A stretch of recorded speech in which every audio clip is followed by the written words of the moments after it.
மதுரையில் ஹெல்மெட் அணியாமல் சென்ற முதியவரை போக்குவரத்து போலீசார் விரட்டி சென்ற போது அவர் நிலை தடுமாறி கீழே விழுந்த நிலையில் தலையில் பலத்த காயம் ஏற்பட்டிருக்கிறது. விவரங்களோடு இணைகிறார் செய்தியாளர் வெற்றி. இந்த சம்பவம் எப்போது நடைபெற்றது? தற்போது முதியோருடைய உடல்நிலை எப்படி இருக்கு?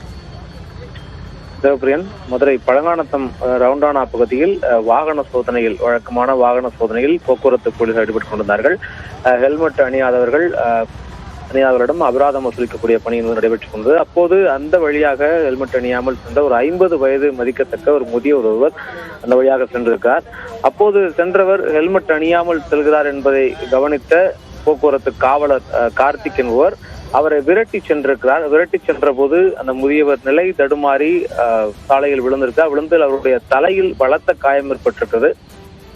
ஆன்லைன் மூலமாக அபராத விதிப்பு செய்யப்பட்ட நிலையில் தலைக்கவசம் அணியாமல் இருந்ததற்காக பைக்கில் சென்றவரை விரட்டிய போது தடுமாறி கீழே விழுந்து இந்த சம்பவமானது நடைபெற்றிருக்கிறது. வீட்டிற்கு காலை உணவு வாங்கி செல்வதற்காக அந்த முதியவர் வெளியே வந்தவர் தற்பொழுது காவல்துறையினரால் அவருடைய முறையற்ற இந்த நடைமுறையால் கீழே விழுந்து பலத்த காயத்திற்கு உள்ளாக்கப்பட்டு மதுரை அரசு ராஜாஜி மருத்துவமனையில் அவசர சிகிச்சைக்கு அனுமதிக்கப்பட்டிருக்கார். அவருடைய காதிலும் அவருடைய மூக்கிலும் ரத்தம் வந்திருக்கிறது. அவருடைய நிலை என்பது தற்பொழுது மிகுந்த ஆபத்தான நிலையில் இருப்பதாகவும் மருத்துவர்கள் தகவல் தெரிவித்திருக்கிறார்கள்.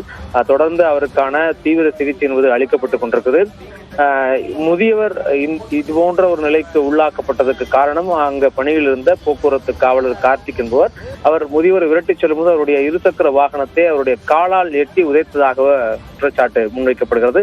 எனவே தொடர்ந்து அவர் மீது விசாரணை நடத்துவதற்கு சம்பவம் குறித்தும் காவல்துறை உயர் அதிகாரிகள் சம்பவ இடத்தில் விசாரணை நடத்திக் கொண்டிருக்கிறார்கள். தேவப்பிரியன், உங்களுடைய விரிவான தகவலுக்கு நன்றி. வெற்றி.